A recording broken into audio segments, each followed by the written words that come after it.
Welcome back, everyone. If you are a focused learner looking to completely bypass the fluff and get straight to the absolute core of complex theological concepts, well, you are in the exact right place. In today's explainer, we're going to objectively examine Dr. Robert A. Peterson's scriptural defense of the traditional evangelical afterlife. We're going to look really closely at his textual analysis of the eternal state, covering both the heavy, grim realities of eternal punishment and the profound, incredible hope of the new earth. It's a fascinating, highly structured journey through some pretty dense theology, so get ready. Okay, let's dive into this roadmap. We'll start off by simply defining the eternal state, and then we'll examine the modern debates surrounding universalism and annihilationism. Next, we'll look at 5 biblical pictures of hell, before pivoting upward to the hopeful concept of the new earth and finishing up with the big debate on cosmic destruction versus renewal. Section 1. Defining the eternal state. So right off the bat, Dr. Peterson draws a very strict line. The eternal state, it is not that intermediate place you might go right after death. It is the finalized ultimate condition, meaning either eternal punishment or the new earth. Relying heavily on the doctrine of sola scriptura, which just means scripture alone, Peterson entirely rejects the whole concept of a remedial purgatory. He actually points out that the idea of going to a third place to kind of purge or work off your sins completely devalues the atonement work of Christ found in the Bible. So for the scope of this explainer, we are dealing strictly with ultimate, unchanging destinations. Section 2. Debating universalism and annihilationism. Let's be real for a second. The traditional view of eternal punishment is incredibly difficult to stomach. Dr. Peterson totally acknowledges this, noting that there's an increasing number of evangelical theologians leaning toward 2 opposing theories. On one side, you have universalism, the belief that everyone eventually will be saved. On the other side is annihilationism, the belief that the wicked will eventually be burned up, completely extinguished, and just cease to exist. Now, while Peterson absolutely acknowledges the emotional appeal of these views to our modern sensibilities, he argues that they fundamentally clash with a strict reading of the biblical text. And this brilliantly illustrates why Peterson takes such a hard line here. He uses this specific verse from Hebrews to systematically dismantle the universalist hope for a post-death chance at salvation. The text clearly says we die once, and then comes judgment, not remediation, not a second chance. For Peterson, the biblical standard firmly dictates that the opportunity for salvation is tethered strictly to this life. Section 3. 5 biblical pictures of hell. Peterson identifies these 5 highly prominent visceral metaphors used throughout the New Testament to describe hell. He argues that while these are terrifying earthly pictures, like being thrown into absolute darkness or fiery destruction, they aren't meant to be read literally, like a physics or chemistry textbook. Instead, God is using these ferocious images from our present, understandable world to point to a very real, very terrible bodily punishment in the next. Now, the imagery of fire, that one is particularly debated. Annihilationists like the prominent theologian John Stott argue that fire essentially acts like an incinerator. Think about it. If you throw something into a fire, it gets consumed and destroyed, right? But Peterson pushes back hard against this interpretation. He points straight to Revelation 20:10, noting that the beast and the false prophet are thrown into the lake of fire and are tormented day and night forever and ever. To Peterson, the biblical text explicitly describes an ongoing torment, not a quick consumption or a fade to black. Which brings us to Matthew 25:46. Peterson actually calls this the most important single verse in the entire Bible historically regarding eternal destiny. In it, Jesus speaks of eternal punishment and eternal life. And here's the kicker.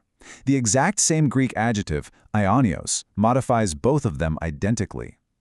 Peterson shares this wild, almost unbelievable historical anecdote here about an early annihilationist scholar named William Whiston. Whiston literally argued the wicked would be placed on a comet and burned up. But to keep his Greek translation logically consistent, Whiston actually had to argue that eternal life on the new earth must also be temporary. Peterson points out that this absurdity proves you just can't arbitrarily limit the duration of punishment without also limiting the duration of heaven. It's a package deal.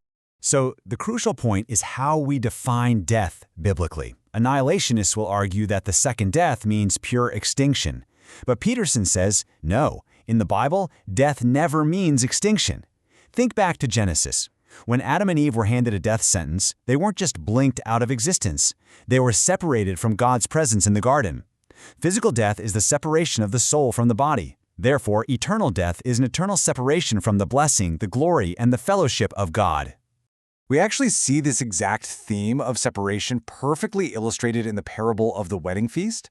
A guest who shows up without a wedding garment is thrown into the outer darkness.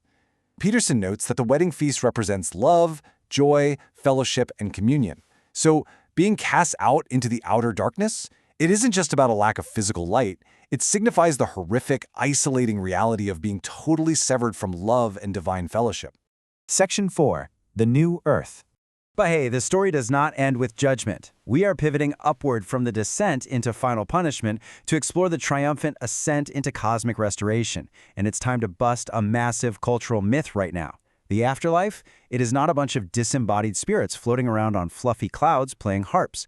Based heavily on passages like Isaiah 65, Peterson emphasizes that the eternal state is a holistic, bodily resurrected existence on a completely physical, tangible new earth. It is a real universe. Now, what's really interesting here is how Peterson views our relationship with the planet itself.